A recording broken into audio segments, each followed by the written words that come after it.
नमो अर्हन्ताणं नमो सिद्धाणं नमो आयर्याणं नमो वर्षायाणं नमो लोके सवसाहूनम्।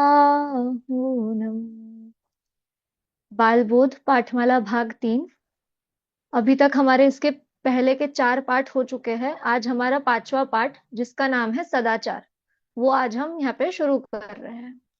देखिए यहाँ पे सदाचार नामक पाठ है, तो सद आचार ऐसे 2 शब्द है। सद अर्थात अच्छा, आचार अर्थात आचरण। ठीक है, तो अब यहाँ पे क्या आचरण बताया हुआ है, इसी प्रकार से एक पाठ हम पहले पढ़ाए हैं। उसमें क्या हमने 3 प्रकार की जो 3 कथाएं थी वो पढ़ी थी, जिसमें एक गुड्डू की जो लड्डू वाली एक कहानी थी, पानी छान कर पीना चाहिए, रात्रि भोजन नहीं करना चाहिए, ये भी हमारे सदाचार हम भाग 2 में पढ़ चुके हैं, है ना। अब यहाँ पे भाग 3 में फिर हमें सदाचार वाला पाठ दिया हुआ है, तो इसमें क्या बताया है। तो यहाँ पर सदाचार में जो आचरण है वो किस प्रकार से, तो भक्ष अभक्ष को लेकर यहाँ पे बात की गई है। अब ये भक्ष क्या है और अभक्ष क्या है, इसकी बात यहाँ पे बताई है। तो हम शब्दों से देखें तो भक्ष और अभक्ष, ये चीजें कुछ भक्षण करने के लिए अर्थात खाने के लिए यूज है ये वर्ड दोनों, कि क्या खाना चाहिए और क्या नहीं खाना चाहिए। तो अब भक्ष का अर्थ क्या होता है और अभक्ष का अर्थ क्या होता है, और फिर उसको कैसे कैटेगराइज किया है वो यहाँ पे बताया है। सबसे पहले पाठ में क्या होता है, यहाँ पे 2 मित्रों की चर्चा चल रही है आपस में। तो एक मित्र पूछता है कि चलो आज बाहर चलते हैं खाने के लिए, कुछ अपन होटल में चलते हैं, तो क्या खाओगे। तो एक बोलता है कि आलू चाट खाते हैं। तो एक जो मित्र होता है वो उसको बोलता है कि आलू खाना क्या है, अभक्ष्य है, आलू नहीं खाना चाहिए। या हम बोलते हैं कि प्याज नहीं खाना चाहिए, आलू नहीं खाना चाहिए, कंदमूल इत्यादि नहीं खाने चाहिए। क्यों, क्योंकि वो अभक्ष्य है ना। बोलते हैं या नहीं बोलते हैं। तो यहाँ पे उसी बात को बताया है कि क्या भक्ष्य है और क्या अभक्ष्य है। तो सबसे पहले हमें बहुत सारी चीजें डॉक्टर भी मना करते हैं कि यदि आपको कुछ बीमारी हुई है तो आपको इस बीमारी में ये चीजें खानी चाहिए और ये चीजें नहीं खानी चाहिए, अवॉइड करनी चाहिए। तो क्यों वो चीजें क्यों अवॉइड करनी चाहिए, वो सब चीजों का रीजन यहाँ पे बताया जाएगा। तो देखिए सबसे पहले जो सरल परिभाषा यदि हम देखें तो जो खाने योग्य हो वो भक्ष्य है, और जो खाने योग्य ना हो वो अभक्ष्य है। ये हम सीधी अपने सरल भाषा में हम इन्हें भक्ष और अभक्ष को कहे जाए तो ये हो जाएगा। परंतु अब जब यहाँ पे बात आती है तो अभक्षक पंडित जैसे जिनवानी के अनुसार अभक्ष्य की परिभाषा क्या होगी, कि अभक्ष्य अर्थात क्या। तो देखिए जिन पदार्थों को खाने से त्रस जीवों का घात होता हो या बहुत से स्थावर जीवों का घात होता हो। ठीक है, त्रस जीव मतलब 2 इंद्रिय, 3 इंद्रिय, 4 इंद्रिय, 5 इंद्रिय, जितने ये सब जीव है, जो हम बोलते हैं ना कि आलू क्यों नहीं खाना चाहिए, क्योंकि उसमें त्रस जीव होते हैं, है ना।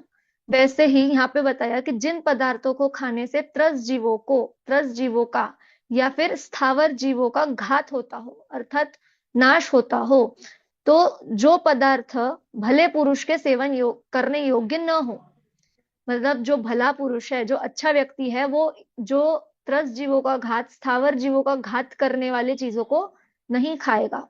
और दूसरी इसमें ये बताया कि नशाकारक या अस्वास्थ्यकर हो वो अभक्ष्य कहलाता है।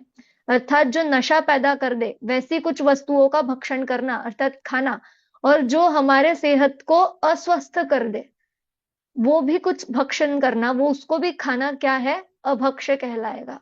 इसीलिए डॉक्टर्स हमें जो बीमारी में होता है तो क्या कहते हैं, अगर बुखार आया तो क्या कि आप फ्रूट्स वगैरह खाइए, ये सब चीजें खाइए, तली हुई चीजें खाने से मना करते हैं। तो क्यों, क्योंकि यदि तला हुआ खाएंगे तो वो बीमारी और बढ़ेगी। तो जब उस चीज में वो क्या हो जाएगा हमारे लिए अभक्ष्य। पूरी खाना या तली हुई चीजें खाना अभक्ष्य वैसे नहीं है, परंतु जब आप स्वस्थ नहीं है तो उस स्वस्थ जो अभी अवस्था है उसके लिए वो चीजें क्या हो जाएंगी, अभक्ष्य कहलाई जाएगी। यदि शुगर पेशेंट है तो उसके लिए शुगर खाना क्या हो जाएगा, अभक्ष्य हो जाएगा, है ना। क्यों, क्योंकि उससे अगर वो शुगर इसका सेवन करेगा, शक्कर खाएगा, मीठा खाएगा, तो क्या होगा, उसके स्वास्थ्य को हानि पहुंचेगी। इसलिए उसके लिए वो शक्कर क्या हो जाएगी, अभक्ष्य हो जाएगी। चलिए, तो अब यहाँ पे मेन जो है वो अभक्ष्यों को 5 प्रकार से बांटा हुआ है।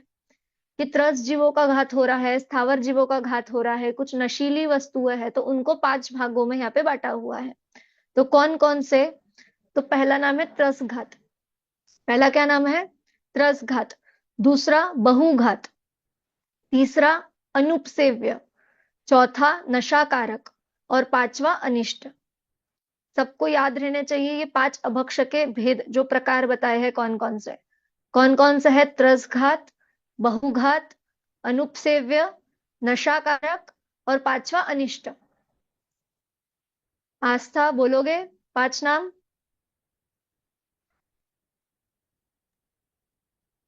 त्रसघात, बहुघात, अनुपसेव्य, नशाकारक, अनिष्ट।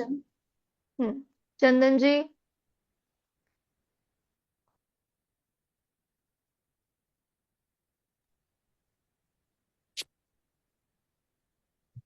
त्रस्तघात, बहुघात, अनुसेव्य, नशाकारक और अनिष्ट। सहज जी? त्रस्घात, बहुघात, अनुसेव, अनिष्कारक और नशाकारक। बहुत बढ़िया। कनिष्का जी? त्रसघात, बहुघात, अनुसेव्य, नशाकारक, अनिष्ट। 5 नाम सभी को याद हो गए अब कि अभक्षों को जिन 5 भागों में बांटा हुआ है वो कौन कौन से है? तो त्रसघात, बहुघात, अनुपसेव्य, नशाकारक और अनिष्टकारक। अब इनको एक एक करके हम समझेंगे कि त्रसघात क्या है, बहुघात क्या है। तो सबसे पहला है त्रसघात। देखिए नाम से समझ में आ रहा है, त्रस और घात, अर्थात जिस पदार्थों को खाने से त्रस जीवों का घात होता हो वो क्या कहलाएगा? त्रसघात। जिस पदार्थों को खाने से, जिन पदार्थों को खाने से त्रस जीवों का घात होता हो उन्हें त्रसघात कहते हैं। जैसे हमने अभी हमारे पिछले ही पाठ में पढ़ा था पंचउदंबर फल, श्रावक के अष्टमूल गुण वाले पाठ में हमने पढ़ा था कि श्रावक को क्या? मद्य, मांस, मधु और पंचउदंबर फलों का क्या करना चाहिए? त्याग करना चाहिए।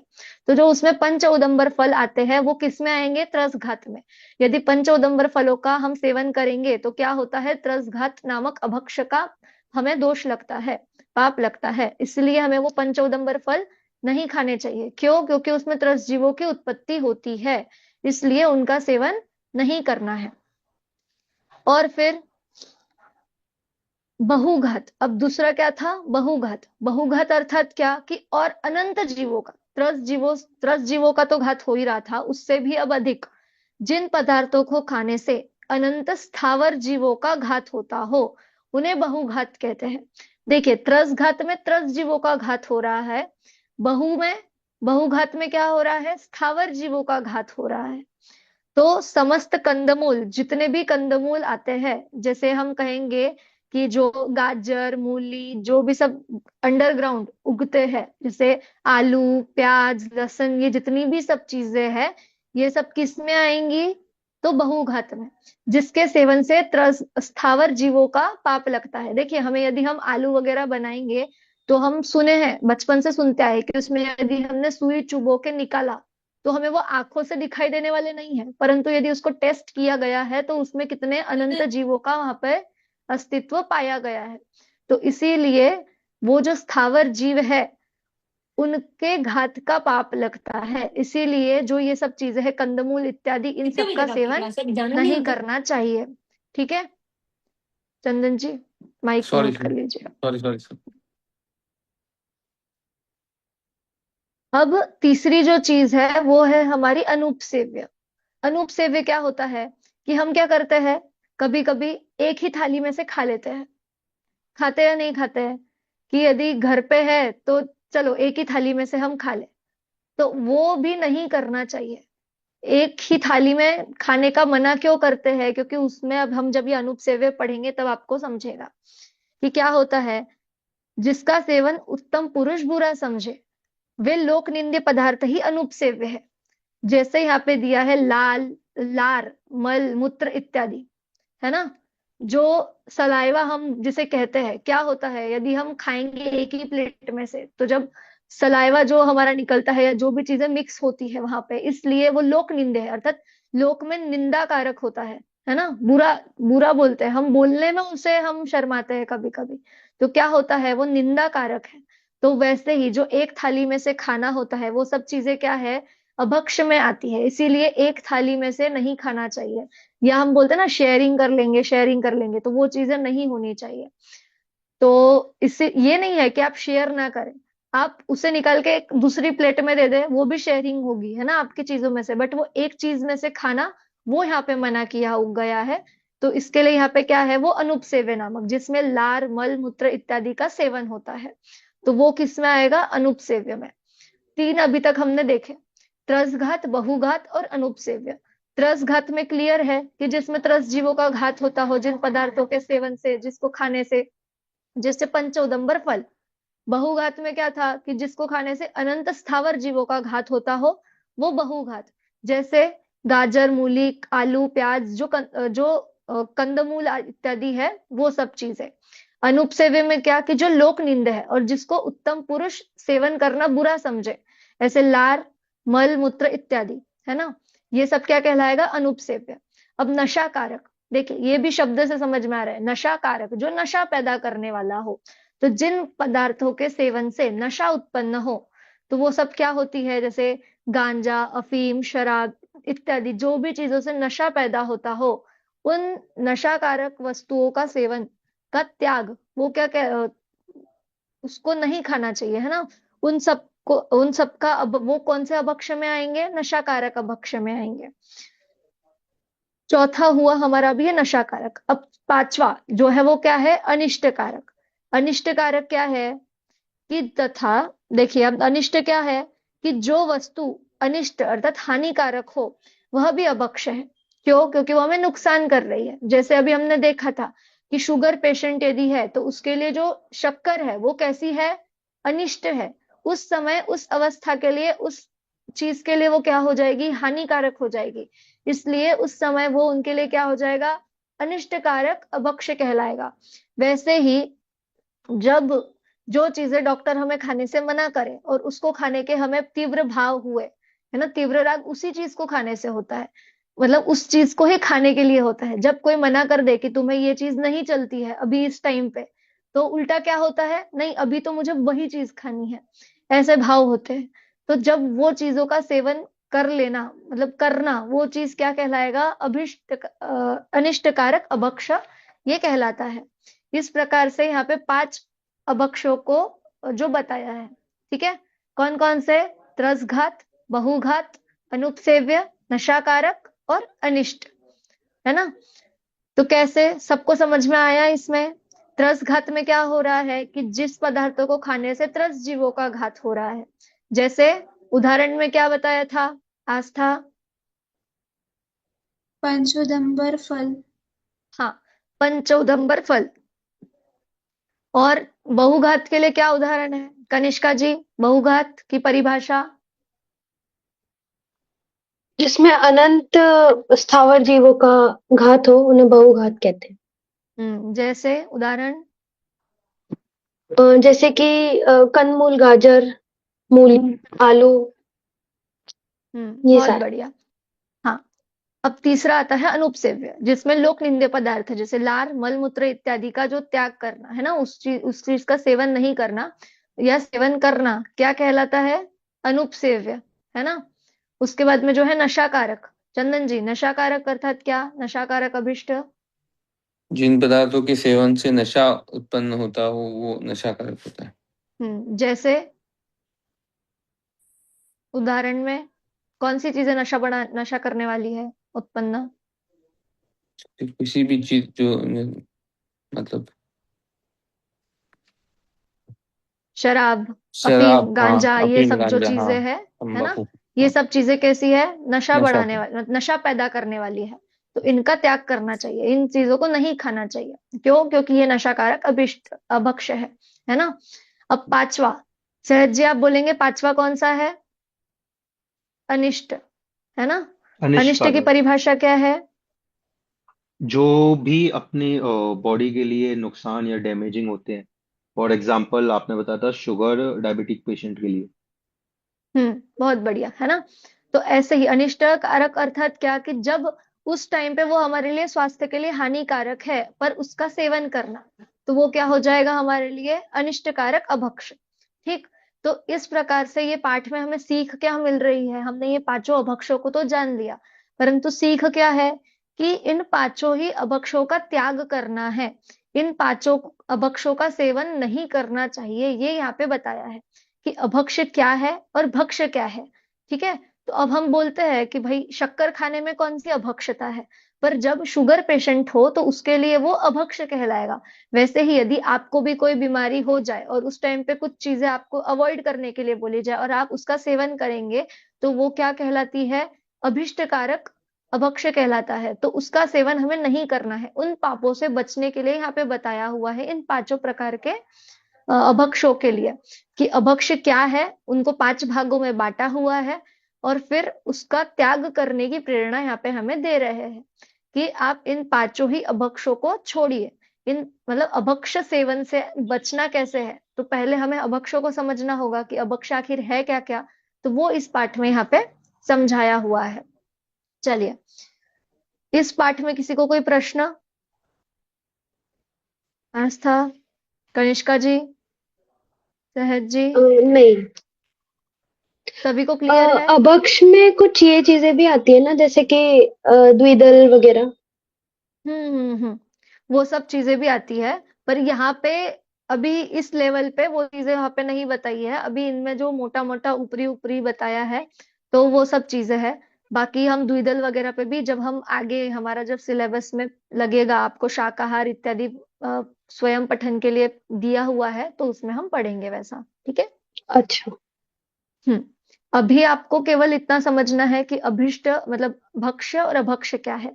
फिर अभक्ष्य को यहाँ पे 5 भागों में बांटा। जो 5 भाग दिए हैं उनकी परिभाषा और उनमें आपको उदाहरण क्या क्या दिए हुए हैं, कैसे, वो आपको याद रखना है अभी। ठीक है, चलिए आगे बढ़ते हैं। अब छठवां हमारा जो पाठ है वो है हमारा द्रव्य, गुण और पर्याय। देखिए, इसमें से हम द्रव्य पहले पढ़कर आ चुके हैं। किसी को क्या, सबको याद होना चाहिए द्रव्य कितने होते हैं। हमने भाग 2 में द्रव्य ये पाठ पढ़ा था। द्रव्य कितने होते हैं? कोई भी माइक ओपन करके बोल सकता है। थे, हाँ, नाम? जीव अजीव, धर्म अधर्म, आकाश काल। कुछ इसमें कोई करेक्शन करना चाहेगा? अजीव की जगह पुद्गल। हाँ, है ना। जीव, पुद्गल, धर्म, अधर्म, आकाश, काल। मैंने तब भी वहां पे बोला था कि पुद्गल और अजीव में कंफ्यूजन होगा, परंतु यहाँ पे द्रव्यों में क्या है? जीव, पुद्गल, धर्म, अधर्म, आकाश और काल। ये क्या है? 6 द्रव्य है। द्रव्य की परिभाषा क्या पढ़ी थी हमने? द्रव्य अर्थात क्या?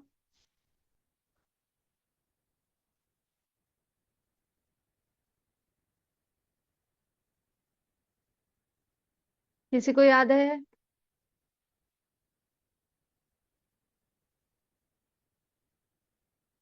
कनिष्का जी? गुणों के समूह को नहीं, द्रव्य ये कहते वाला हाँ, बहुत बढ़िया आस्था।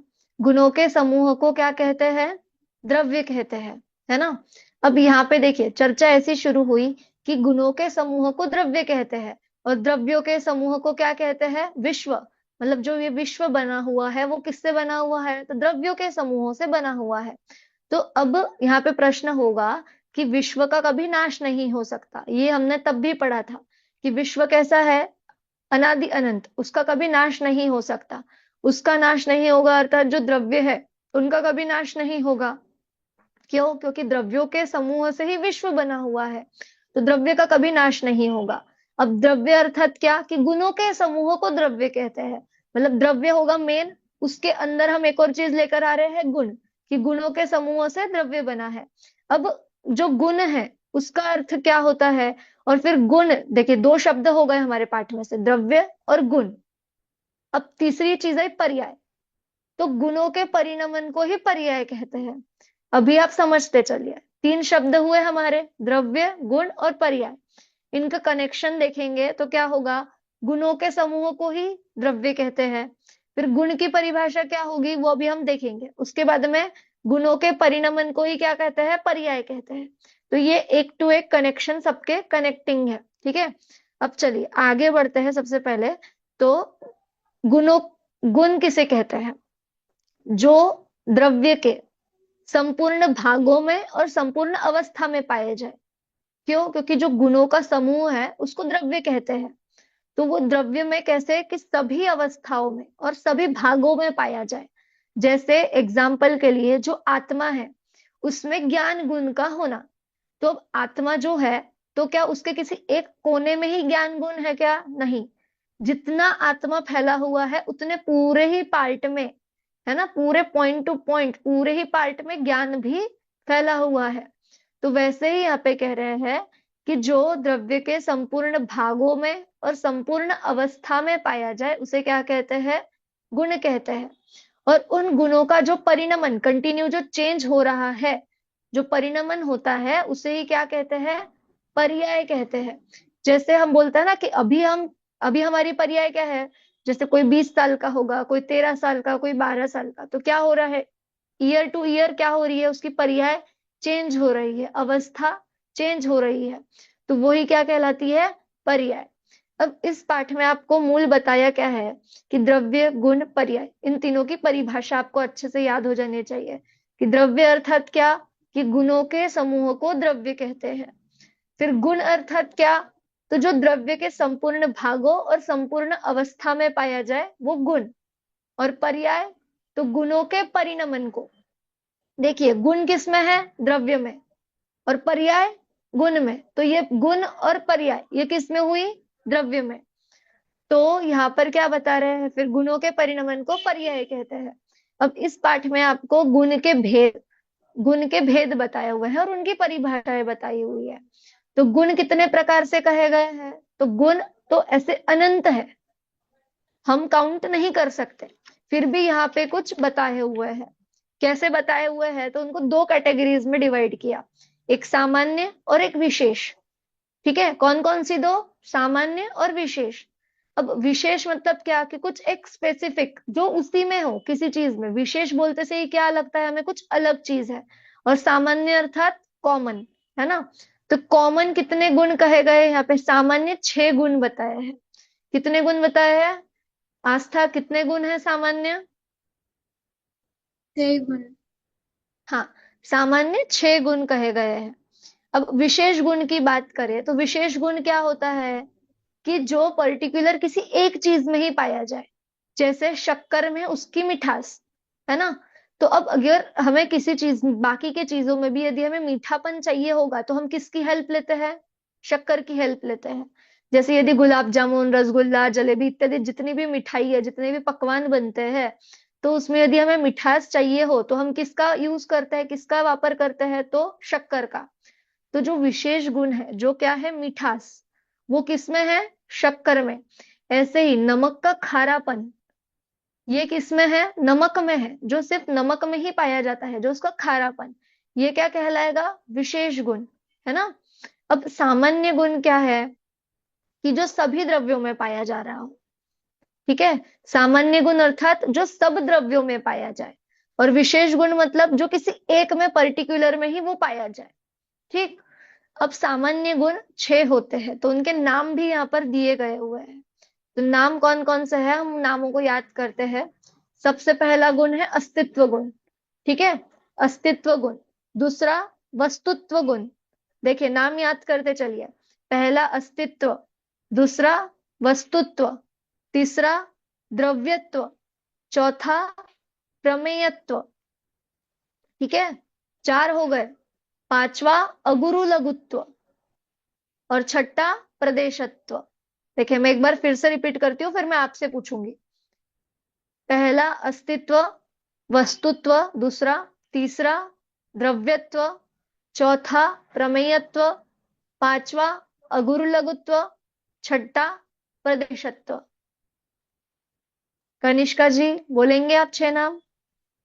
हाँ, अस्तित्व, वस्तुत्व, द्रव्यत्व, प्रमेयत्व, अगुरु लघुत्व, प्रदेशत्व। बहुत बढ़िया। चलिए सहज जी।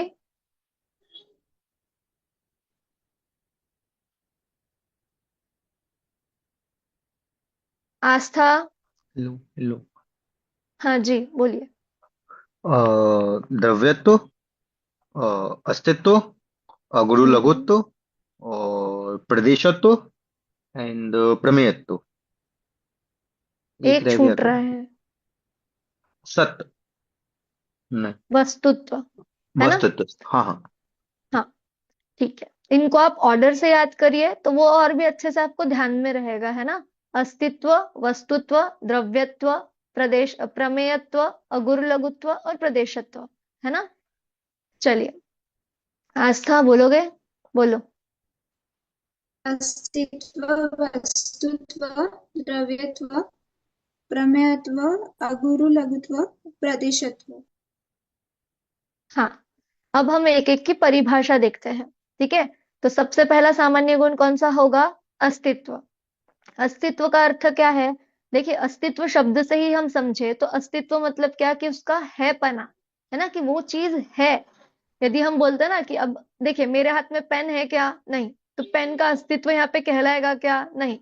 परंतु कहा ना कहीं तो उसका अस्तित्व होगा, पेन का कहीं ना कहीं रखा हुआ होगा। तो क्या वो जो अस्तित्व है अर्थात होना, जो उसका प्रेजेंस हम बोलते हैं, वो होना किसी द्रव्य का, वो किस गुण के कारण है? तो अस्तित्व गुण के कारण। तो इसकी परिभाषा क्या होगी? कि जिस शक्ति के कारण द्रव्य का कभी भी अभाव न हो, उसे अस्तित्व गुण कहते हैं। मतलब जिस शक्ति के कारण किसी द्रव्य का, जो द्रव्य है, कितने द्रव्य का है? 6 द्रव्य। तो छयों में से कभी भी किसी का भी नाश नहीं होगा, है ना? तो वो क्या कहलाएगा? उस गुण का नाम क्या है? अस्तित्व गुण। अस्तित्व गुण के कारण कोई भी द्रव्य कभी नाश नहीं हो सकता, हमेशा उसका प्रेजेंस, हमेशा उस वो सत्ता में रहेगा ही रहेगा। ऐसा अस्तित्व गुण के कारण है। अब अस्तित्व गुण का अर्थात क्या है? इसी से हम कह सकते हैं कि जब हम आत्मा की बात करते हैं, जो जीव द्रव्य है, उसका मतलब क्या है? कि आत्मा कभी मर सकता नहीं है। जो हम बोलते हैं ना कि आत्मा कैसी है, कि अनादि अनंत है, तो वो किस गुण के कारण है? अस्तित्व गुण के कारण है। कि अस्तित्व गुण के कारण आत्मा कभी नाश को प्राप्त नहीं होता। क्यों? क्योंकि उस शक्ति के कारण किसी भी द्रव्य का नाश नहीं हो सकता। तो मैं कौन सा द्रव्य हूं? जीव द्रव्य हूं। तो मेरा नाश कभी भी नहीं हो सकता है ना? चलिए, दूसरा द्रव्य, दूसरा दूसरा जो गुण है वो कौन सा है? वस्तुत्व गुण। तो वस्तुत्व का काम क्या है? कि जिस शक्ति के कारण द्रव्य में अर्थ क्रिया अर्थात प्रयोजन भूत क्रिया हो, उसे वस्तुत्व गुण कहते हैं। अब यहाँ पे देखिए, बात करें हम, तो वस्तुत्व गुण की मुख्यता से ही द्रव्य को वस्तु कहते हैं। कि जो द्रव्य है वो वस्तु क्यों कहलाती है? तो वस्तुत्व गुण के कारण। कि जब उसको कुछ प्रयोजन भूत क्रिया हो उस द्रव्य से। प्रयोजन भूत अर्थात क्या? कि हमारा कुछ उससे फायदा निकल रहा हो। हम कहते हैं ना कभी कभी कि कुछ चीजें हम कैसे करते हैं कि जिससे हमें फायदा मिल रहा हो, वैसी कुछ चीजें करते हैं। जैसे कोई भी वस्तु लोक में पर के प्रयोजन की नहीं है। अर्थात क्या? कि कोई भी वस्तु दूसरे के प्रयोजन की नहीं है, पर प्रत्येक वस्तु अपने अपने प्रयोजन से युक्त है, क्योंकि उसमें वस्तुत्व गुण है। देखिए, क्या कहा जा रहा है यहाँ पे? कि हर वस्तु अपने अपने प्रयोजन से, मतलब हमें वो प्रयोजन में नहीं आ रही है। अभी कोई छोटा बच्चा है, उसको पेंसिल प्रयोजन में नहीं मतलब पेन प्रयोजन में नहीं आ रहा है। इसका मतलब ये थोड़ी है कि हम जैसे अभी जो बड़े लोग हो, जो बड़े हो जाते हैं, तो हम पेन से लिखना जानते हैं, तो हमारे लिए तो वो प्रयोजनभूत है ना, वो वस्तु प्रयोजनभूत है। परंतु अभी वो बच्चे के लिए नहीं है, पर बाकी के लिए तो है, किसी और के लिए तो है। तो वैसे ही हम बोला जाए तो यदि वो पेन उस बालक के लिए प्रयोजन भूत वाली नहीं है, तो क्या वो अप्रयोजन वाली हो जाएगी क्या? तो नहीं, वो किसी ना किसी के लिए तो प्रयोजन भूत है। तो वो जो काम होता है वो किससे होगा? वस्तुत्व गुण के कारण। तो देखिए, पहला गुण जो है अस्तित्व, उससे क्या कहा? कि किसी द्रव्य का कभी नाश नहीं होता। वस्तुत्व गुण से कह रहे हैं कि जिस शक्ति के कारण द्रव्य में प्रयोजन भूत क्रिया उत्पन्न, मतलब प्रयोजन भूत क्रिया हो, उसे क्या कहेंगे? वस्तुत्व गुण। अब तीसरा है द्रव्यत्व गुण। द्रव्यत्व गुण क्या कहता है? कि जिस शक्ति के कारण द्रव्य की अवस्था निरंतर बदलती रहे। देखिए, अभी एक सेकंड पहले मेरा हाथ ऐसा था और फिर मैंने ऐसा किया, तो ये क्या हाथ की जो पर्याय है, द्रव्य की पर्याय है, कौन से, जो पुद्गल द्रव्य है उसका जो ये पर्याय का परिणमन चल रहा है प्रत्येक सेकंड में, कभी हाथ ऐसा हो रहा है, कभी ऐसा हो रहा है, कभी हम नीचे कर रहे हैं, कभी ऊपर कर रहे हैं, हर समय जो ये क्रिया है, जो अवस्था बदल रही है, वो क्या कहलाती है? वो द्रव्यत्व गुण के कारण। तो तीन देखे अभी तक हमने सामान्य गुण, कौन कौन से? अस्तित्व, वस्तुत्व और द्रव्यत्व गुण। ठीक है, तो अस्तित्व गुण के कारण क्या हो रहा है? सत्ता है, अर्थात नाश नहीं होगा। वस्तुत्व गुण के कारण प्रयोजनभूत क्रिया हो रही है। और तीसरा द्रव्यत्व गुण क्या कर रहा है? कंटिन्यूअस जो चेंज है उसको बता रहा है कि जिस शक्ति के कारण द्रव्य की अवस्था निरंतर बदलती रहे उसे क्या कहते हैं? द्रव्यत्व गुण कहते हैं। अब अगला जो है,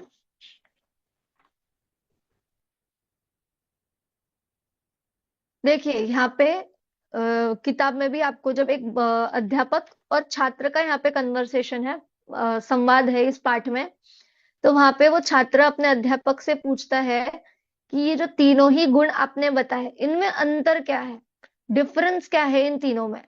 तो अध्यापक जो है वो आंसर करता है कि अस्तित्व गुण क्या कहता है? अस्तित्व गुण तो मात्र है ये बतलाता है, अर्थात कोई वस्तु है, ये वो चीज बता रहा है। वो किसका काम है? जो ये है पना जो बताना है वो अस्तित्व गुण का।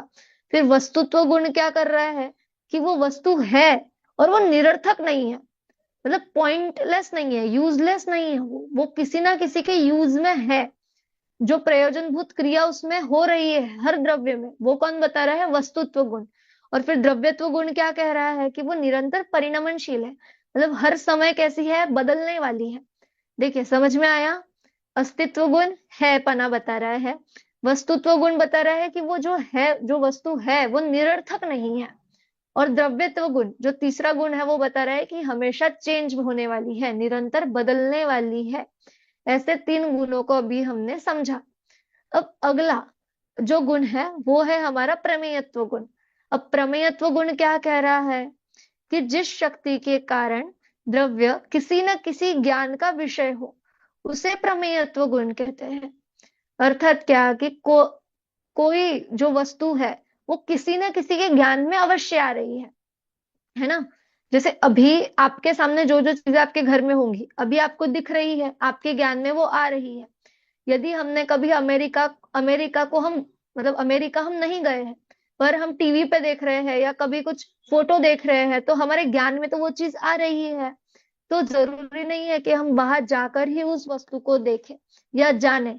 हम आजकल टेक्नोलॉजी इतनी हो गई है कि हम घर बैठे ही पूरा इंडिया टूर आराम से यूट्यूब पे बैठकर या गूगल से हम कर सकते हैं। तो वही चीज यहाँ पे बता रहे हैं कि द्रव्य किसी न किसी ज्ञान का विषय अवश्य होता है, मतलब छूटता नहीं है। ऐसा नहीं है कि कोई वस्तु किसी के जानने में ही नहीं आ रही है, हर वस्तु किसी न किसी के जानने में अवश्य आती है। ठीक है, वो बताया है हमें किस गुण के कारण? प्रमेयत्व गुण के कारण। यदि प्रमेयत्व गुण नहीं होगा तो क्या होगा कि आपको कोई जान ही नहीं पाएगा कि आप कौन हो।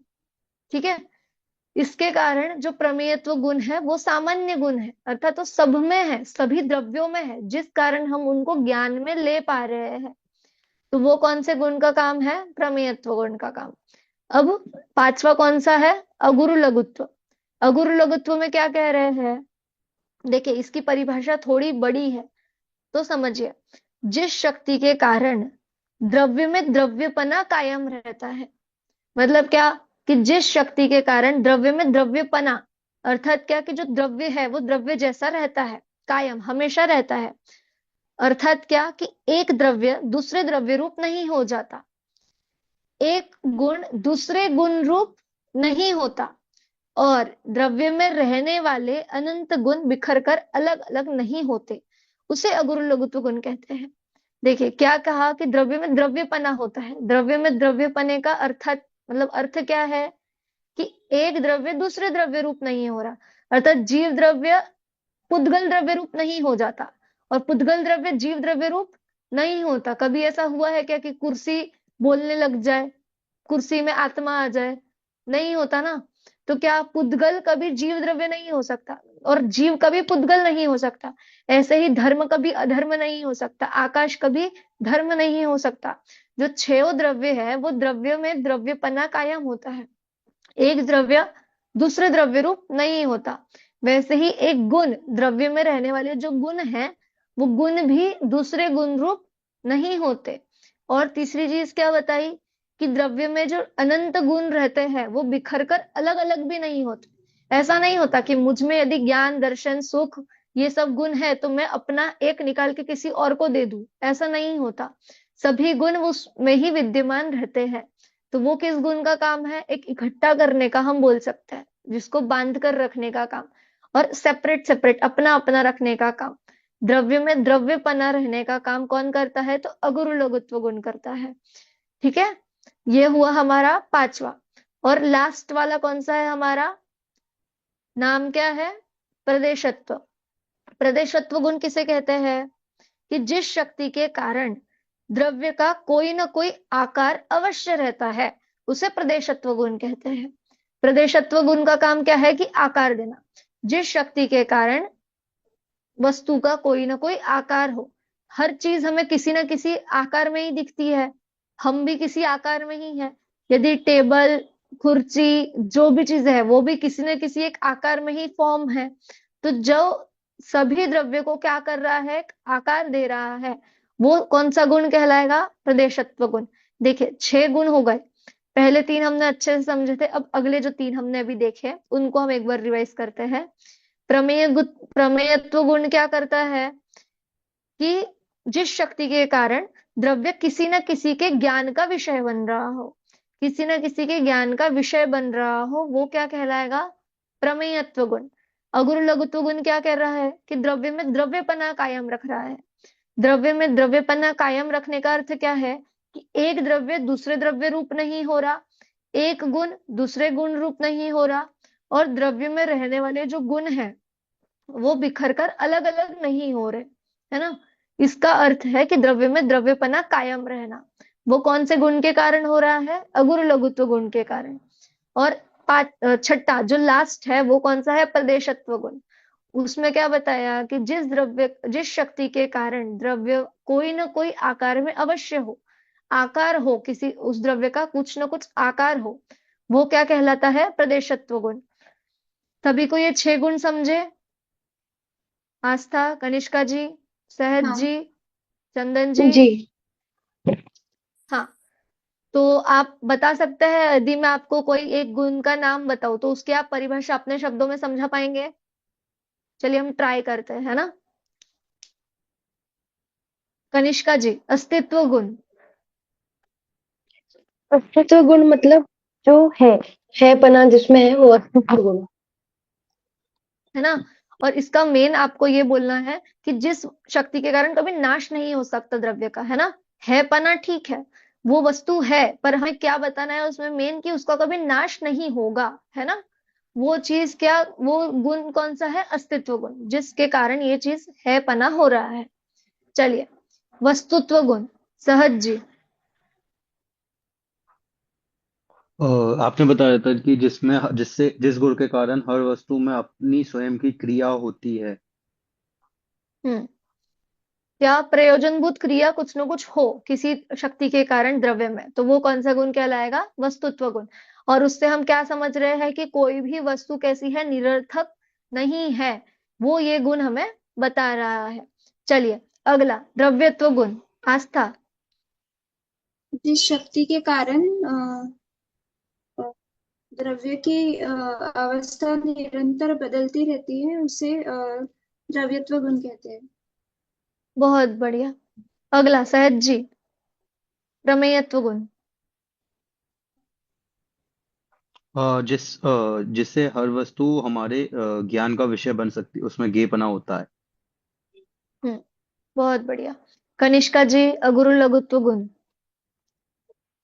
अगुरु लघुत्व गुण के कारण एक द्रव्य दूसरे द्रव्य का रूप नहीं होता, तो उसे हम अगुरुत्व गुण कहते हैं।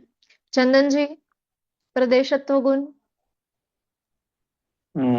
जिस शक्ति के कारण द्रव्य में कोई ना कोई आकार होता है, उसे प्रतिशत्व गुण कहते हैं। बहुत बढ़िया।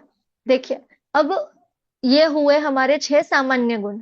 अब हमने दूसरे गुण को जब 2 भागों में बांटा था, देखिए गुण तो अनंत है, पर अब अनंत को तो हम बता नहीं सकते, तो इसलिए हमने उन्हें 2 कैटेगरीज में डिवाइड किया, सामान्य और विशेष। तो सामान्य जो 6 गुण है वो तो हमने अभी पढ़े। अब विशेष गुण क्या होगा कि जो सब द्रव्यों में ना पाए जाए पर अपने ही द्रव्यों में कैसे जो एक विशेष पाया जाता हो, वो विशेष गुण होता है। जैसे जीव द्रव्यों में ही पाया जाने वाला जो ज्ञान, दर्शन, सुख, ये किस में पाया जाएगा? सिर्फ जीव उसमें। बताइए, ज्ञान, ये पुद्गल में ज्ञान पाया जाएगा क्या? अजीव में ज्ञान होगा क्या?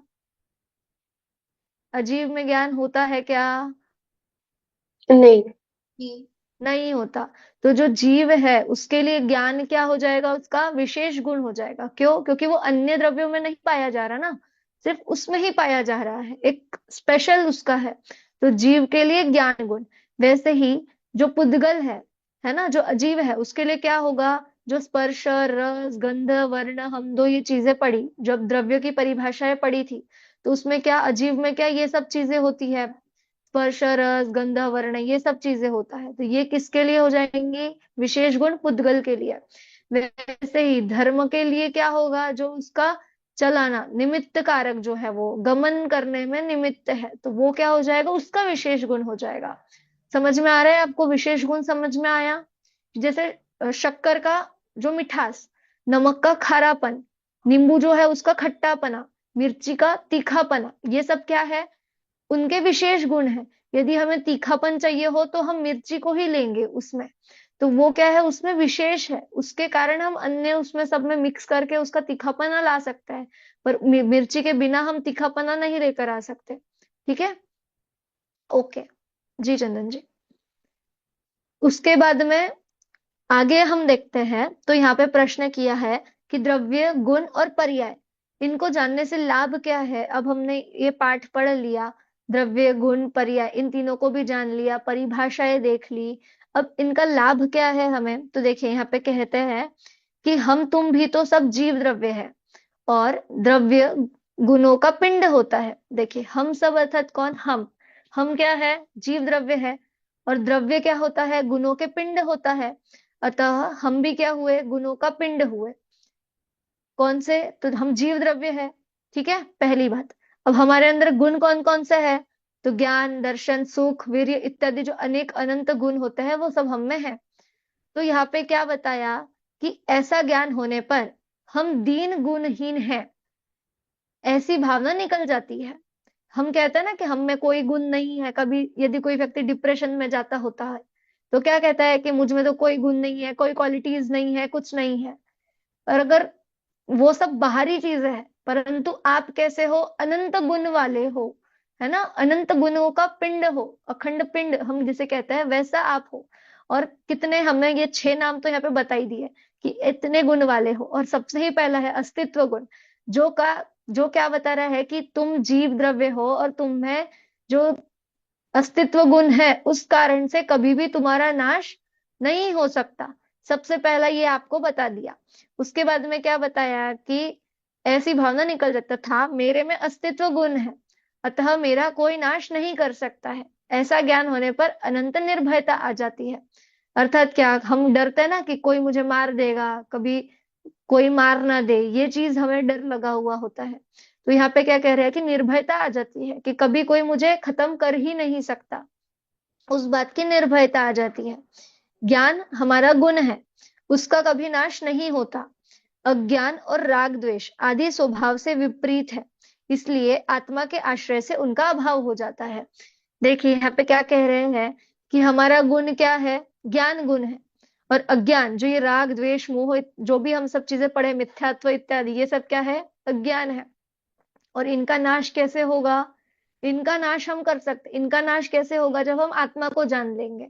और आत्मा को कैसे जानना है? तो ज्ञान से। जो ज्ञान हमारे पास में ऑलरेडी है, उस ज्ञान को बस जानना है कि ऐसा स्वरूप मेरा है।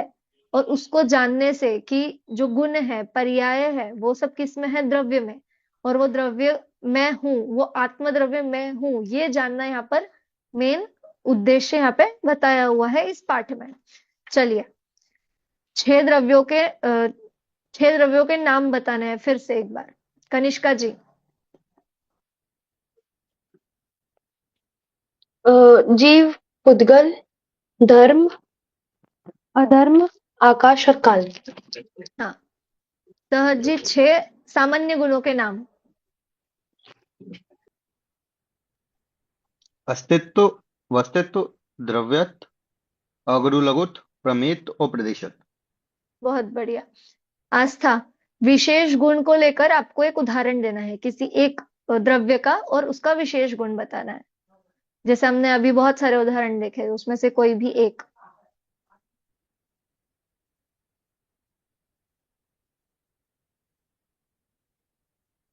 जैसे शक्कर का विशेष गुण क्या हो जाएगा, उसकी क्वालिटी क्या है? जैसे मिर्ची का तीखापन। हम्म, है ना। जैसे अब जीव द्रव्य पे घटित करो, जीव द्रव्य का क्या गुण होगा विशेष? जानना, देखना, हाँ, उसका ज्ञान, है ना। और पुद्गल के लिए उसका ज्ञान। विशेष गुण क्या होगा? पुद्गल के लिए क्या होगा? पुद्गल, पुद्गल द्रव्य का पुद्गल विशेष। पुद्गल द्रव्य का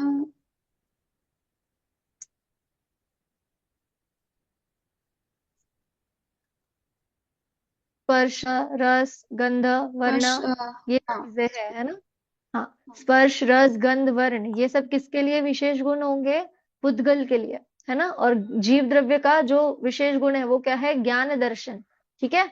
इस प्रकार से यहाँ पे द्रव्य, गुण और पर्याय, इन तीनों का पाठ यहाँ पे बताया हुआ है।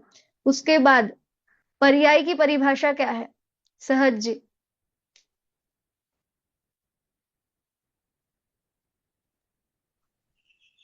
जो निरंतर बदलती रहती है, द्रव के अंदर गुणों में जो बदलाव होता है वो पर्याय है। हम्म, बहुत बढ़िया। गुणों के परिणमन को, है ना, जो गुणों में कंटिन्यूअस जो चेंजेस हो रहे हैं, अवस्था जो बदल रही है, वो क्या कहलाती है? पर्याय कहलाती है। कनिष्का जी, गुण किसे कहते हैं?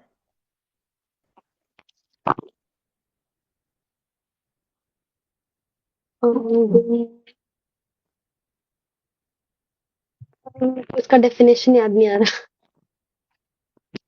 आपको जो समझा हो आप वो बता दो। आपको जो समझा हो अभी कि आप गुण अर्थात क्या समझे? गुण मतलब जैसे कि जो आत्मा है उसका गुण ज्ञान है। हाँ, ठीक है। देखिए, अब ये तो हमें समझ गया, आपने उदाहरण तो समझ लिया कि जैसे आत्मा है उसका गुण क्या होगा? कि ज्ञान गुण होगा। तो आत्मा में जो ज्ञान है वो कैसा पाया जा रहा है? पूरे सब भागों में पाया जा रहा है। तो गुण की परिभाषा क्या है? कि जो द्रव्य के संपूर्ण भागों और संपूर्ण अवस्था हम्म, में पाया जाए। देखिए, अवस्था बोलेंगे तो पर्याय जो बदल रही है हर समय जो अवस्था, तो हर पर्याय में भी आ जाएंगे, है ना, जो गुण है। क्योंकि ऐसा तो नहीं होगा कि अभी अगर मैंने ऐसा हाथ करके ऐसा किया तो इस पर्याय में तो मेरे में ज्ञान है, पर इस पर्याय में चला गया क्या? नहीं, कंटिन्यूटी नहीं। में है ना। तो इसीलिए संपूर्ण भागों में, पहले तो हर भाग में है, हर पार्ट में है और हर अवस्था में है। ठीक है, वो ज्ञान कंटिन्यूटी में। तो उसको क्या कहेंगे? गुण। कि जो द्रव्य के संपूर्ण भागों और संपूर्ण अवस्था में पाया जाए वो क्या कहलाता है? गुण। ठीक है। गुण। हाँ, अब याद रहेगी। देखिए, उदाहरण हाँ। आपको याद है, परिभाषा, उस उदाहरण से हम परिभाषा भी याद रख सकते हैं ना। चलिए, आस्था, द्रव्य किसे कहते हैं? गुणों के समूह को द्रव्य कहते हैं। बहुत बढ़िया। ठीक है, इस प्रकार से हम यहाँ पर हमारा जो ये अगला पाठ था, द्रव्य, गुण, पर्याय, इसको भी हमने यहाँ पे भी पूर्ण किया। अब अगला पाठ, आज हमें ये बालबोध भाग 3 पूर्ण करना है, ताकि आपका अब जनवरी से जो न्यू सेशन स्टार्ट होगा, आपका जो सेशन है वो प्रॉपर स्टार्ट हो सके, इसलिए आज हम बालबोध भाग 3 को पूरा करेंगे, है ना। चलिए, अब अगला पाठ है भगवान नेमिनाथ। अभी हमने इसके पूर्व और कौन कौन से ऐसे पाठ पढ़े हैं? भगवान नेमिनाथ के पहले भाग 1 में भी हमने पाठ पढ़ा है, भाग 2 में भी पढ़ा है। 2 तीर्थंकरों का पाठ हमने पढ़ लिए हैं हमने। कौन कौन सा तीर्थंकर का पाठ पढ़ा है? कौन भगवान बताएगा? आदित्य, भगवान महावीर। बहुत बढ़िया। पहले इसमें हमने भगवान आदिनाथ का पाठ पढ़ा था और भाग 2 में हमने भगवान महावीर का पाठ पढ़ा था। अब भाग 3 में यहाँ पर दिया हुआ है भगवान नेमिनाथ वाला पाठ। देखिए, शुरुआत करते हैं उनके जन्म से, कि जो हम सबसे पहले इस पाठ में यही मैं कहती हूँ कि भगवान जन्मते नहीं है, भगवान बनते हैं। कि जन्म से ही वे भगवान नहीं होते, अपने जीवन में पुरुषार्थ करके उस वैराग्य को प्राप्त करके फिर वो भगवान बनते हैं। इसीलिए सबसे पहला लाइन आपको यही याद रखना है कि भगवान का जन्म नहीं होता है, बालक का जन्म होता है, भगवान वे बनते हैं। इसीलिए कहते हैं कि भगवान जन्मते नहीं है, भगवान बनते हैं। और इसलिए हम भी भगवान बन सकते हैं, यदि हम उनकी तरह पुरुषार्थ करें तो हम भी वैसे ही बन सकते हैं। चलिए शुरू करते हैं। एक स्टोरी के रूप में हम जानते हैं कि जो बालक नेमिनाथ का, ठीक है, देखिए भगवान का नहीं, हम क्या कह रहे हैं, बालक नेमी का जन्म हुआ था। कहाँ पे हुआ था? तो सौरीपुर, ठीक है। सौरीपुर के राजा थे समुद्र विजय।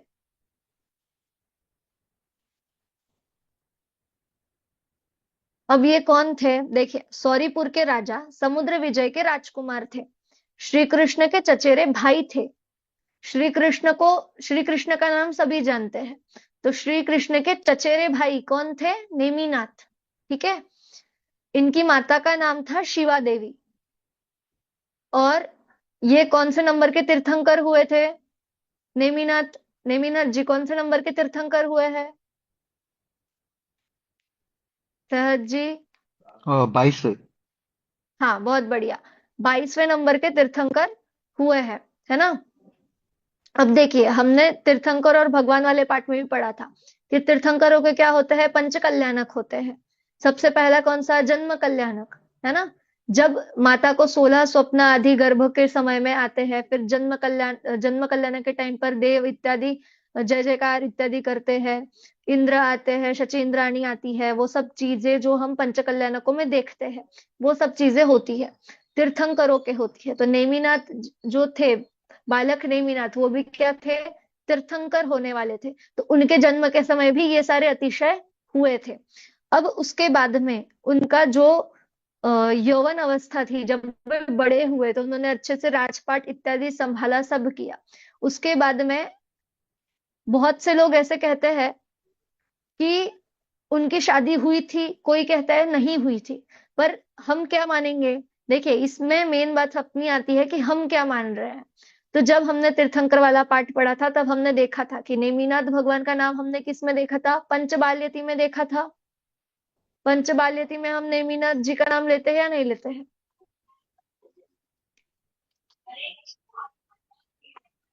कनिष्का जी? जी, पंचबाल्यति में आते हैं नेमिनाथ भगवान। पंचबाल्यति कौन कौन से है? महावीर भगवान, नेमिनाथ नेमिनाथ भगवान और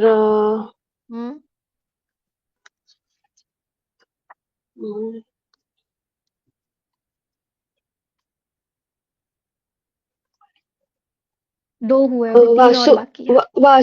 वासुपूज्य जी, हाँ, मल्लीनाथ जी और हाँ, पार्श्वनाथ जी। हाँ, 5 नाम हो गए, ठीक है। वासुपूज्य जी, मल्लीनाथ जी, नेमिनाथ जी, पार्श्वनाथ जी और महावीर जी, ठीक है। 5 तीर्थंकरों के नाम हो गए।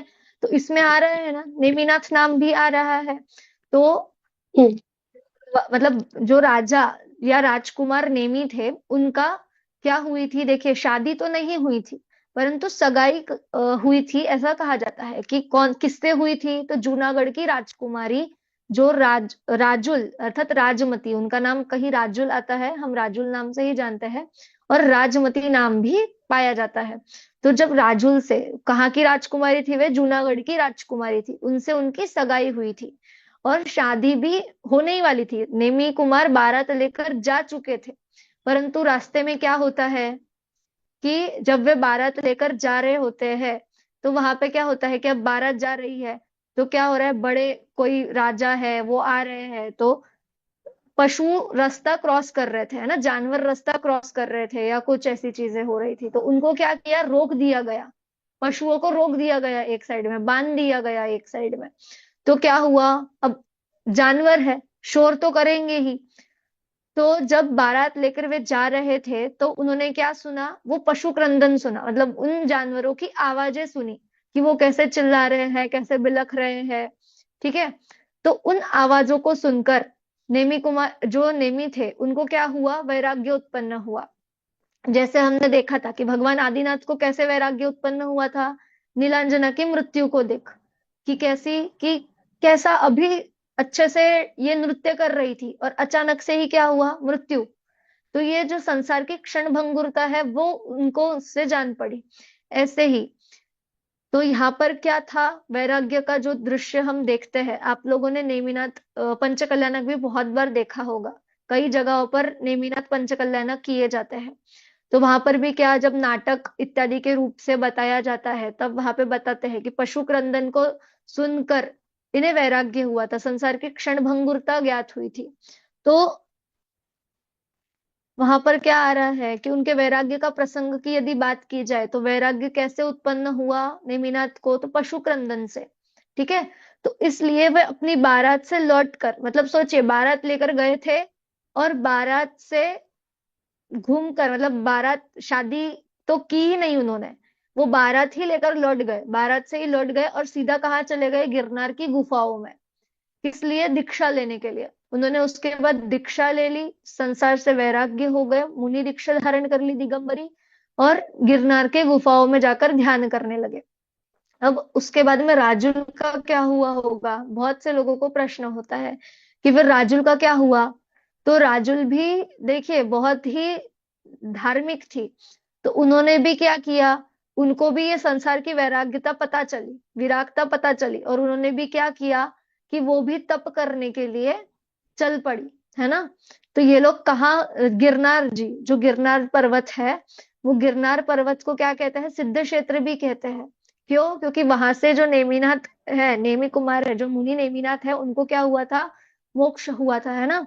और उसके बाद में और किसको, तपोभूमि, जो राजुल थी उनकी वो तप भूमि थी, तपोभूमि थी। और देखिए अब यहां से हम देखते हैं तो सबसे पहले जब इन्होंने दीक्षा ली उसके बाद में वो आत्म ध्यान में लीन रहे। उसके बाद में जब वो ध्यान में लीन थे तो ध्यान कितने दिन तक चला, तो 56 दिन, 56 डेज तक वो ध्यान में रहे। उसके बाद उन्हें केवल ज्ञान की प्राप्ति हुई। ठीक है, मुनिराज नेमिनाथ को। उसके बाद में क्या हुआ कि कितने वर्षों तक, कम से कम करीब 700 वर्षों तक केवल ज्ञान के पश्चात समूह शरण का विहार हुआ। और जब उनकी 1000 वर्ष की आयु पूर्ण हुई तब जाकर उन्हें गिरनार से मोक्ष हुआ, नेमी कुमार को। तो तब जाकर वे भगवान नेमिनाथ हुए।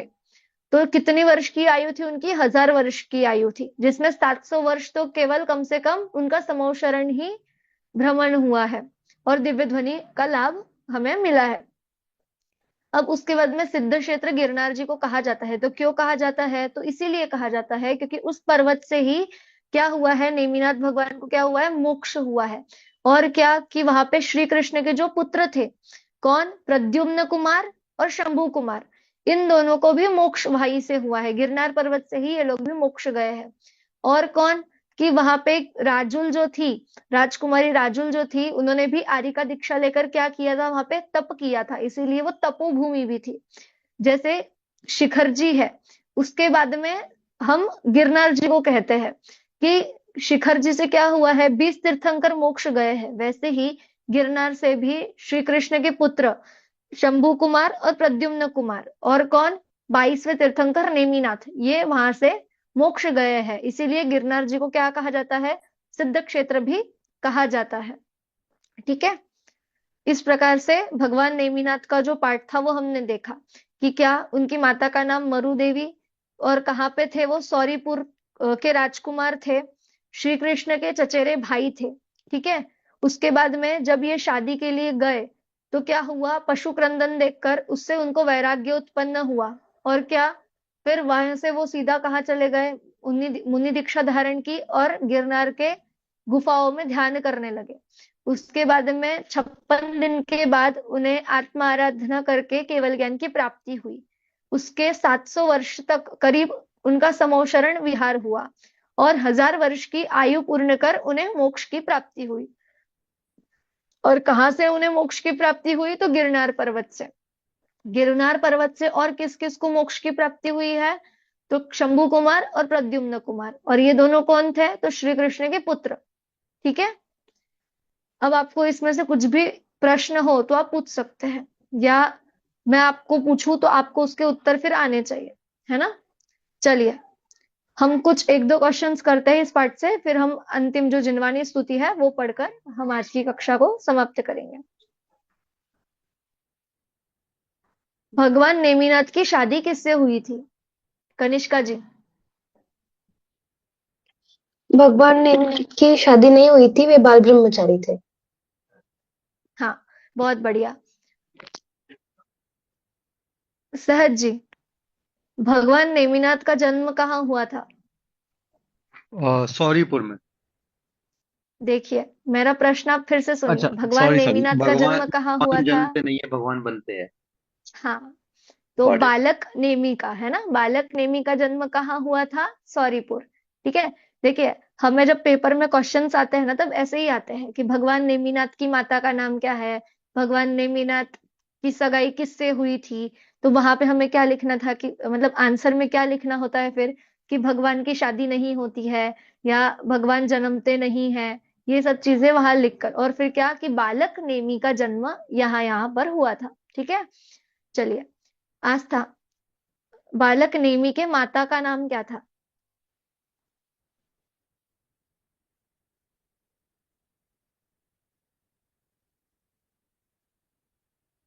याद नहीं आ रहा। ठीक है। उनका वैराग्य कैसे हुआ था? उन्होंने पशु जानवरों का वो मतलब आवाज सुनी थी उससे करके। हाँ, पशु क्रंदन के कारण जब बारात लेकर जा रहे थे, तब वहां पर पशुओं का क्रंदन सुनकर उन्हें संसार की क्षणभंगुरता का ज्ञान हुआ, वैराग्य उत्पन्न हुआ। और जो बालक नेमी थे, उनकी माता का नाम है शिवा देवी। ठीक है, आप नोट कर लीजिए ताकि आपको याद रहेगा कि माता का नाम क्या है, शिवा देवी। चलिए, श्री कृष्ण के दो पुत्रों के नाम। कनिष्का जी।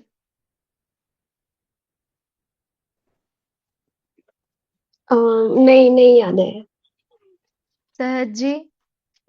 शंभू कुमार और प्रद्युम्न। हाँ, प्रद्युम्न कुमार। ठीक है, बहुत बढ़िया। कितने वर्षों तक भगवान तीर्थंकर का समौशरण का विहार हुआ था? कोई भी आप में से जिसको याद हो आप बता सकते हैं। कितने वर्षों तक समौशरण का विहार हुआ?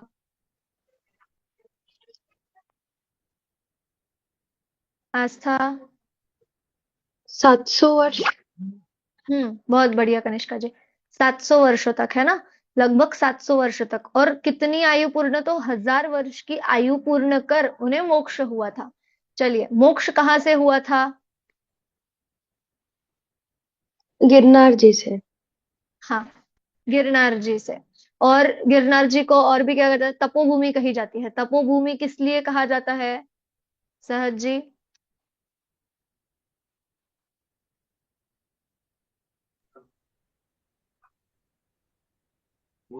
आप फिर से पूछ सकते हैं, आपने क्या पूछा था अभी? जी, मैं पूछ रही हूँ कि गिरनार जी को तपोभूमि क्यों कहा जाता है?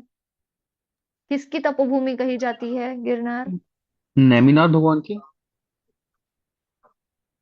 नेमिनाथ भगवान ने तो वहां से मोक्ष प्राप्त किया था।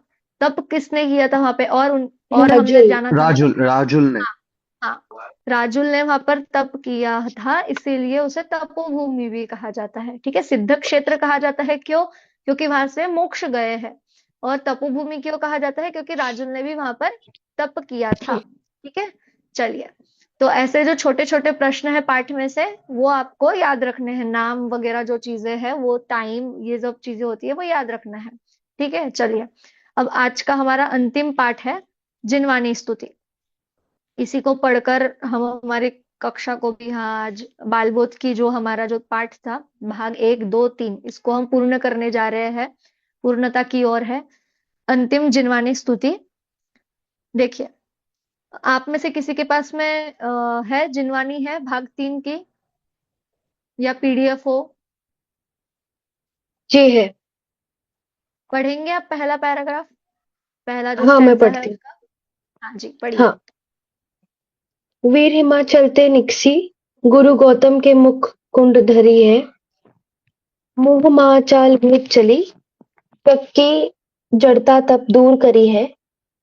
ज्ञान पयोनिधि माही रली, बहुभंग तरंगिनी सो उछरी है। ता शुचि शारद गंध नदी प्रति, मैं अंजलि कर शीश धरी है। बहुत बढ़िया। देखिए यहाँ पे क्या कह रहे हैं कि वीर हिमाचल ते निकसी, गुरु गौतम के मुख कुंड धरी है। देखिए यहाँ पे बात हो रही है जिनवाणी स्तुति की, पर उसको क्या कहा है कि वो एक गंगा प्रवाह है। जैसे गंगा नदी है ना, तो क्या गंगा नदी बहती है, तो वो कैसा कि उसका जो स्टार्टिंग पॉइंट है वो कैसा हिमाचल से निकला हुआ है, फिर बढ़ते बढ़ते आगे आई है, वैसी बात है। मतलब वैसा है।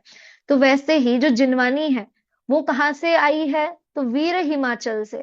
मतलब जैसे गंगा हिमाचल से निकली है, वैसे ही जो जिनवानी है वो कहाँ से, वीर रूपी हिमाचल से, अर्थात भगवान महावीर के मुख से आई हुई है। वीर हिमाचल ते निकसी, मतलब भगवान महावीर के मुख से निकली और फिर कहाँ आई, तो गुरु गौतम के मुख कुंड भरी है। कि जैसे नदी हिमाचल से निकली और फिर किसी कुंड में भर गई, है ना, किसी कुंड में, मतलब एक दूसरी नदी आगे जो है उसका पड़ाव था। तो वैसे ही भगवान महावीर से हमें उपदेश हुआ, फिर वो कहाँ पहुंचा, तो गौतम गंधर जो उनके पहले गंधर थे, है ना, गौतम जो थे उनके मुख में हुई, मतलब उनसे उन्होंने सुना। उसके बाद क्या हुआ और कैसी थी वो जिनवानी, कि मोह महाचल भेद चली। कि महाचल अर्थात क्या होता है कि पर्वतों को, है ना, मोह रूपी पर्वतों को तोड़कर, है ना, भेद करके कहाँ चल रही है, जग की जड़ता तप दूर करी है। कि जो इस संसार में जो दुख है, जो संसार में जो दुख है उससे पार करने के लिए हमें मार्ग बताने वाली वो जिनवानी है। और कैसे है, देखिए आगे और क्या कह रहे हैं, ज्ञान पयोनिधि माही रली, भव भंग तरंगनी सो उछरी है। कि कैसी, कि जो नए इत्यादि जो करे जाते हैं ना, जो व्यवहार नए निश्चय नए, उन तरंगों रूपी है। उन तरंगों से, जैसे नदी है तो उसमें लहरें भी होंगी, तो तरंगे भी होंगी, तो उसमें जो उपदेश रूपी जो है गंगा नदी है, जिनवानी है, उसमें कौन सी तरंगे है, तो नए रूपी तरंगे हैं। नए रूपी तरंगे उसमें उछाले ले रही है। और क्या कर रही है कि ज्ञान रूपी समुद्र से वो मिल रही है तरंगे। उसके आगे और क्या कह रहे हैं कि ज्ञा ता शुचि शारद गंग नदी प्रति, मैं अंजलि कर शीश धरी है। कि ऐसे ज्ञान रूपी जो समुद्र है उसको क्या कर रहा हूं मैं, हाथ जोड़कर क्या कर रहा हूँ, नमस्कार कर रहा हूँ। मतलब ऐसे जिनवानी स्तुति जो कहाँ से आई है, भगवान महावीर के मुख से निकली है। उसके बाद में उसके बाद में कहाँ गई है, गुरु गौतम के पास में गई है। और वहां से वो कैसी मोह रूपी पर्वतों को तोड़कर, और कैसी उछाले, कैसी तरंगे है उसकी, तो नए रूपी तरंगों को लेकर जो समुद्र है, जो जिनवानी रूपी गंगा है, उसको क्या करता हूं मैं, अपने बुद्धि से और अपने शक्ति से क्या करता हूँ, अंजुलि में धारण करता हूँ। अंजुलि मतलब क्या होता है, अपने ये हाथ में, है ना, ऐसे हम जैसे पानी पकड़ लेते हैं हमारे अंजुलि में, वैसे उसको ग्रहण करता हूँ और क्या करता हूँ, शीश पर धारण करता हूँ। ऐसा यहाँ पर बताया हुआ है। जैसे थी ना, मैं अंजुलि कर शीश धरी है, कि कहाँ पकड़ता हूँ, अपने माथे पर रखता हूँ। अर्थात जिनवानी माँ के लिए कह रहे हैं कि क्या, कि मैं अपने अंजुलि में लेकर कहाँ पकड़ता हूँ, उसको माथे पर रख रहा हूँ, अर्थात उन्हें नमस्कार करता हूँ। ऐसी यहाँ पे भावना व्यक्त की गई है। चलिए अगले, सहज जी आपके पास है पीडीएफ बाल बोध भाग 3 की?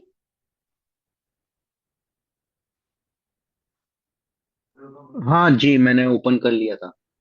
जी, आप पढ़ेंगे अगला स्टैंजा? जी। या जग पढ़िए। मंदिर में अनिवार, अज्ञान अंधेर छयो अति भारी। श्री जिनकी धुनि दीप शिखासम, जो नहीं होत प्रकाशन हारी। तो किस भांति पदार्थ पांति, कहाँ लहते रहते अविचारी। या विधि संत कहे धनी है जिन वैन बड़े उपकारी। देखिए यहाँ पे क्या कह रहे हैं कि या जग मंदिर में अनिवार्य अज्ञान अंधेर छयो अति भारी, कि यहाँ पे कौन से मंदिर की बात हो रही है, कि जो संसार रूपी मंदिर है ना, संसार रूपी जो मंदिर कहा जा रहा है वो कैसा है, अज्ञान रूपी अंधकार से छाया हुआ है। अर्थात क्या है, अभी संसार में अज्ञान भरा हुआ है, अज्ञान रूपी अंधकार छाया हुआ है। तो उसके लिए भगवान जो जिनवानी है, श्री जिन की धुनी, धुनी अर्थात क्या, ध्वनि अर्थात उपदेश, किसका उपदेश, तो श्री जिन का अर्थात भगवान महावीर का या तीर्थंकर का, भगवान का जो उपदेश है वो कैसा है, दीप शिखासम। दीप शिखा अर्थात क्या होता है, दीप अर्थात दिया, और उसकी शिखा अर्थात जो लौ, जो जलती हुई है, दिया आपने जलते हुए देखा होगा, तो उसकी जो ज्योत होती है, जो जलती हुई जो हमें दिखती है, वो दीप शिखा। कैसी होती है दीप शिखा, अगर हम एक अंधेरे कमरे में यदि दीप शिखा रखे, दिया रखे जलता हुआ, तो क्या होता है, उस रूम में प्रकाश हो जाता है। तो वैसे ही ये संसार रूपी मंदिर जिसमें क्या अज्ञान रूपी अंधकार छाया हुआ है, उस अंधकार को दूर करने के लिए भगवान की जो ध्वनि है, उपदेश है, वो कैसा है, दीप शिखा के समान है, अर्थात ज्ञान रूपी प्रकाश से प्रकाशित करने वाला है। और क्या कह रहे हैं कि यदि ये दीप शिखा नहीं होती, देखिए आगे कह रहे हैं, तो किस भांति पदार्थ पाती कहा रहते लहते अविचारी, किस कारण से, कि जो नहीं हो तो प्रकाशनहारी, अर्थात यदि ये प्रकाशन करने वाली, प्रकाश करने वाली ये दीप शिखा नहीं होती, तो हम किस भांति पदार्थ को पाते, कि जो ये पदार्थों को, हम द्रव्यों को समझ रहे हैं, जो अभी तक हमने इन पाठों में पढ़ा है, पिछले जितने भी हमने पाठ पढ़े, जो भी चीजें हमने समझी, तो वो जो हमें ज्ञान हो रहा है वो कैसे होता, जब हमें ज्ञान रूपी जो ध्वनि है वो प्रकाश नहीं मिलता यदि अंधकार में, तो हम उन सब चीजों को कैसे समझ पाते। और क्या कह रहे हैं, कहाँ लहते रहते अविचारी, और उस वस्तु स्वरूप से हम कैसे रह जाते, अविचारित ही रह जाते, मतलब उस वस्तु को हम समझ ही नहीं पाते कि वो कैसी है। तो इसलिए क्या कह रहे हैं कि या विधि संत कहे धनी है जिन बैन बड़े उपकारी। इसलिए कवि क्या कह रहे हैं कि जो ये हमें जो जिनवानी मिली है वो कैसे मिली है, बड़ी उपकार करने वाली है, उपकारी है हमारे लिए, जो क्या करती है, जिसमें हमसे जिससे हमें क्या होता है कि तत्वों का, द्रव्यों का, इन सब का क्या हो रहा है, हमें अपनी आत्मा का ज्ञान हो पा रहा है, और हम उसको समझ पा रहे हैं, उसका स्वरूप समझ पा रहे हैं। तो वो किसके कारण हो रहा है, जिनवानी के कारण। ये जिनवानी ही हमें कैसी है, मार्ग बताने वाली है। हम पाठ के बाद में जो लाभ होता है उसमें पढ़ तो लेते हैं कि हमें अपने आत्मा को समझना है, आत्मा को समझना है, पर कैसे समझेंगे, तो आत्मा का स्वरूप क्या है वो हमें बताने वाली कौन है, जिनवानी है। और वो जिनवानी कैसे हमें मिली है, तो वो बता दिया पहले ही लाइन में कि वीर हिमाचल तय निकसी गुरु गौतम के मुख कुंड धरी है, स्टेप बाय स्टेप, कि पहले तीर्थंकर की ध्वनि हुई, उसको गौतम के पास आई, उसके बाद में क्या हुआ, आचार्यों के पास आई, और फिर उन्होंने क्या किया, जिनवानी लिपिबद्ध की, जो हमारे लिए कैसी है, कि जो ये संसार है कैसा है, अज्ञान के कारण अंधेरा छाया हुआ है इस संसार में, तो जो जिनवानी है वो कैसी है, दीप शिखासी है, अर्थात क्या कि अज्ञान रूपी अंधेरा है, तो प्रकाश किस रूप होगा, ज्ञान रूपी प्रकाश फैलाने वाली जो जिनवानी है उसको मैं यहाँ पर नमस्कार करता हूँ, जो कहती है, जो मुझे अपना स्वरूप, मेरा स्वरूप समझाने वाली है, मुझे भगवान बनाने का मार्ग बताने वाली है, ऐसी जिनवानी को मैं नमस्कार करता हूँ। ऐसा इस जिनवानी स्तुति में बताया हुआ है। चलिए, अब इसमें किसी को कोई प्रश्न, यहाँ पर किसी को कोई प्रश्न, आस्था, कनिष्का जी, सहज जी, नहीं। सहज जी, कोई डाउट? ओके, चलिए, तो यहाँ पर हमारा बालबोध भाग 3 भी पूर्ण हो चुका है। अभी तक हमने नवंबर से क्लास स्टार्ट किया था, तो हमने बालबोध भाग 1, भाग 2 और भाग 3 ये हमारा पूर्ण हो चुका है।